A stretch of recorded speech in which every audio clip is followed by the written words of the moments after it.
Hey, what is up guys? MKBHD here, and welcome back to some extended coverage of the world's most densely packed keynote, WWDC 2019. So one of the many things they showed off on stage during that 2-hour plus event was the next version of iOS, iOS 13. So I sat through that 2.5-hour keynote, so you don't have to, and I installed the super buggy iOS 13 beta on my iPhone, so you don't have to either. So these are the best of those new features coming to iOS for your future iPhone, or maybe your current iPhone. Top 5 iOS 13 features. So number 5 is the speed optimizations. So this is a pretty minor thing, it seems. They sort of opened with it for a hot minute, and if you blinked, you might have missed it. But they made some pretty bold claims about iOS 13's speed versus the already really fast iOS 12. They went along the lines of 30% faster Face ID unlocking, and 50% smaller packages for app downloads and 60% smaller for app updates. So there should be much faster downloads and installing of apps, especially the bigger ones, and 2 times faster launch speeds. Wow. Now again, this is a beta, so these things are still being worked on. And I don't know if it's a placebo, but the one thing I do feel like I notice is the faster Face ID unlock, especially when putting it side by side against iOS 12. The 2 times faster app launching speeds, that is tough to see because the beta is so buggy and things are constantly crashing and lagging all the time, so I can't verify that, but I'm really looking forward to that. Overall, iOS 12 is already faster than previous versions, especially on older devices, so I'll welcome another free speed upgrade. And number 4 is shared wireless audio. So this is like a headphone splitter, but for AirPods. So they showed it on stage as 2 people sort of holding their iPhones near each other and then enabling audio sharing so they can basically hear the same thing from one source. So then that gets your mind going about different ways that this could be useful. That could be fun for 2 people next to each other on a plane watching the same movie together, but both with wireless headphones, or maybe going for a run with someone and both listening to the same music at the same time. Things like that. So it seems like a pretty cool feature to have. Now, I say seems like it because I haven't gotten it to work yet on my beta. I tried for a while. Apparently other people have gotten it to work. I'm just going to attribute it to the fact that it's super unstable. But this is something that I'm going to be thankful for having when traveling. So it's a solid new audio feature that, of course, takes advantage of having Bluetooth 5.0. Then number 3 is the new keyboard. And I can put new in air quotes because Android's had this feature for, I want to say, maybe about a decade now. But the stock keyboard now in iOS 13 has swipe typing, and that's it. So you could do this with third-party keyboards like Swype or the Google keyboard if you installed them on your iPhone in the past, but now it'll be built in so you can have all your keyboard suggestions and everything you're used to in one place with swipe typing. I personally love it for typing longer sentences on bigger screens.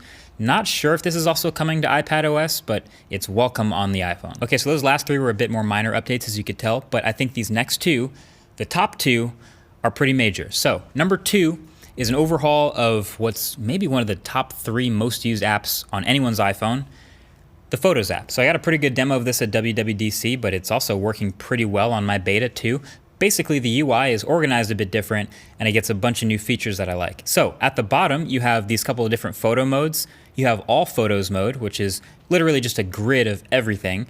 Then days mode, which lets you scroll through the best photos you've taken each day with sort of smart highlights of certain ones that thinks you'll like. Then months, again, zooms a bit out and gives you the best photos of each month. And then years again zooms out, giving you a throwback of some of the best stuff from each previous year, 2018, 2017, 2016, etc. Sort of a rewind of what happened around that day each year. And then when you're actually in a photo, the editing controls are pretty sweet. They got an upgrade. They're much more extensive and smartly laid out and fluid. You can do auto adjustments if you want, or really dig down into there with contrast and color, sharpening, noise reduction. And there's also red eye correction built in, and you can still mess with the same filters as before. But the best part, to me anyway, is that this also applies to videos. So you can mess with the same edits to color, contrast, sharpness, even noise reduction for video is still there, which is amazing. And this also means you can now rotate a video, which you literally could not do in iOS 12's Photos app, along with flipping, and there's tilting and warping and perspective changes for every single clip. You can even change the aspect ratio.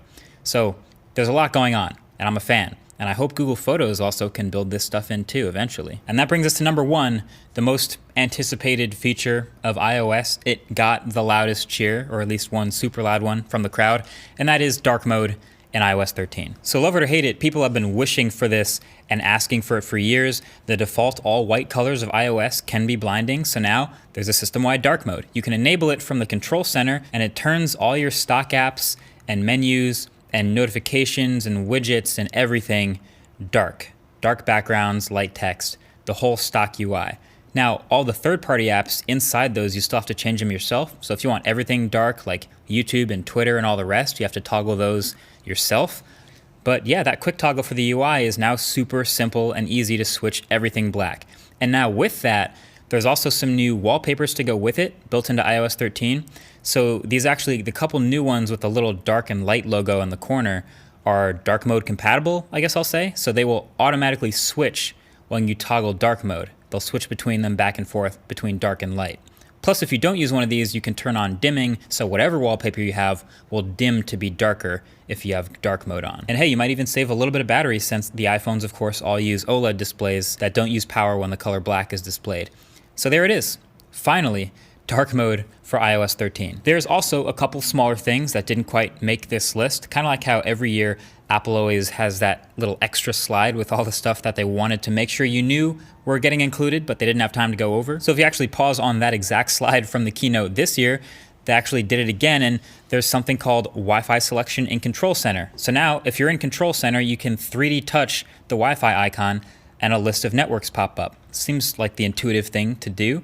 Bluetooth does the same thing, and that's actually something that the newest beta of Android just got rid of. There's also Memoji improvements, so you can add piercings now to your Memoji, or even put AirPods in its ears, so I guess that's a thing worth knowing.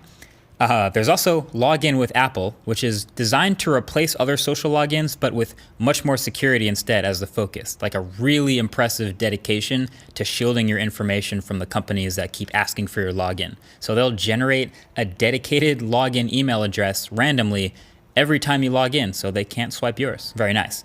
And then the volume box, of course, is finally fixed. So for reference, here was iOS 12 and the ridiculous volume changing.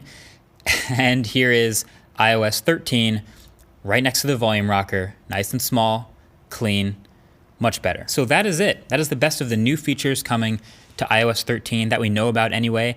My personal favorite is still dark mode, so obviously I put that at number 1, but let me know what you're looking forward to most in the comments below.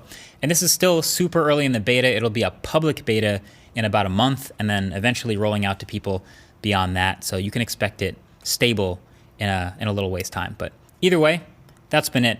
Thank you for watching. Catch you guys later. Peace.